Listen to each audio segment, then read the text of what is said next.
et Yannick Zender. Et goal! Finalement, c'est Kovar qui trouve la faille et qui ouvre le score après un peu plus de 5 minutes dans la 6e minute. 1-0 avec l'assist pour Zender. Ludovic Weber là avait déjà dû faire face à 4 tirs avant celui-ci. Simeone qui a bien joué le coup en offrant une possibilité de passe.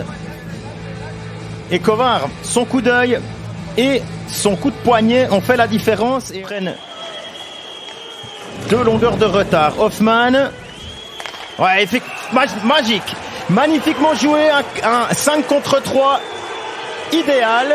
Évidemment, c'est pas du goût du public du Hallenstadion et c'est un nouveau but pour Jan Kovar qui signe un doublé à la 12e minute.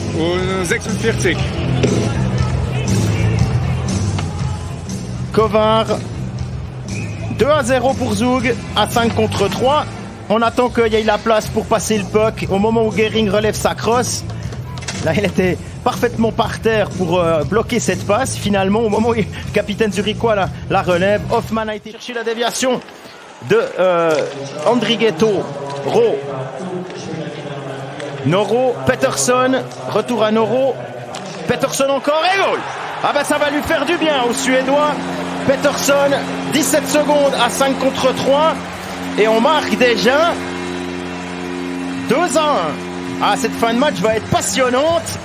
Pettersson qui trouve le chemin des filets.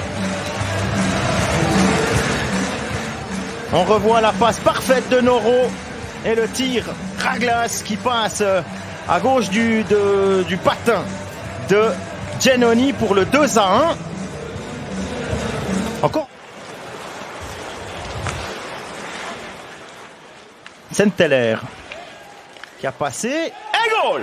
Ah ben il y allait tout seul, on n'a pas attendu d'être en place. Un nouveau but en powerplay, cette fois c'est Sven Senteller qui marque. Un homme qui évolue avec Klingberg et Torel lorsque celui-ci n'est pas blessé. 3-1 pour Zug. Deuxième but de la saison pour l'ancien junior du ZSC qui joue un bien vilain tour à son club formateur. Un coup d'œil et hop, par-dessus l'épaule de Weber, 1m83. Hein, on imagine que Flueller, là, il y avait peut-être 1 ou 2 cm. Va tirer Hollenstein. Possibilité de revenir à une longueur de Zug en tout début de tiers-temps et avant un power play. Pourquoi pas faire d'une pierre deux coups Hollenstein et goal. Il se fait un tant soit peu pardonner ses erreurs du début de match. On se souvient qu'il a été puni 2 fois de suite là, de 2 minutes. La deuxième fois, ça a été l'ouverture du score pour Zug. Et là, il marque ce penalty qu'il a lui-même obtenu. Et Zurich enchaînera avec un power play pour la faute de Diaz. Magnifique ce penalty d'Hollenstein.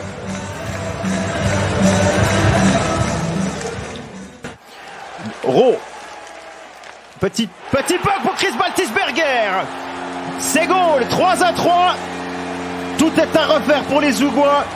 Chris Baltisberger parfaitement servi. Inscrit son 4e but de la saison. Pas d'assist hein, pour lui encore, mais 4 buts.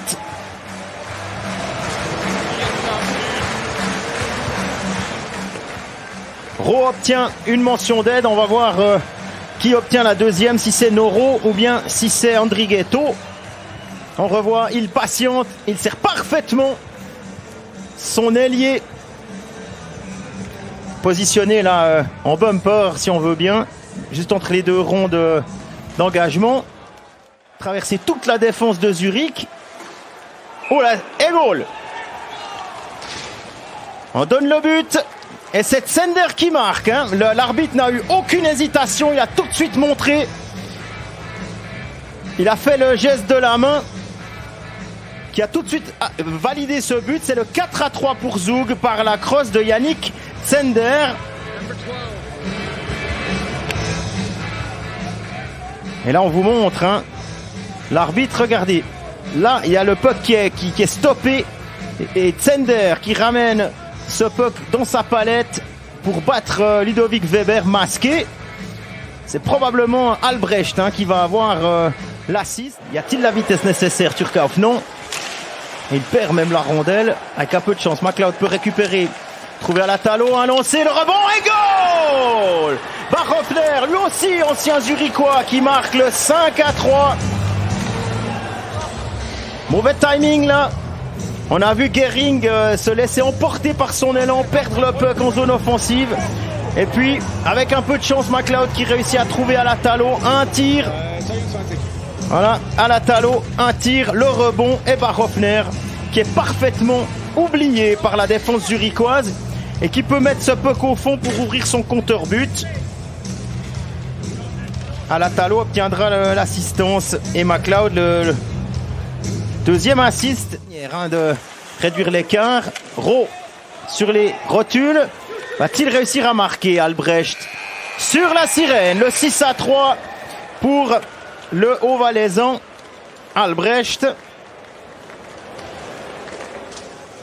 On se souvient que l'année dernière, c'était devenu la spécialité de Stolberg, à Gotteron, de marquer dans le but vide.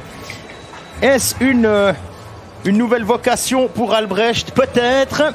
Yannick Albrecht qui a inscrit là son premier but de la saison, qui est passé 5 saisons.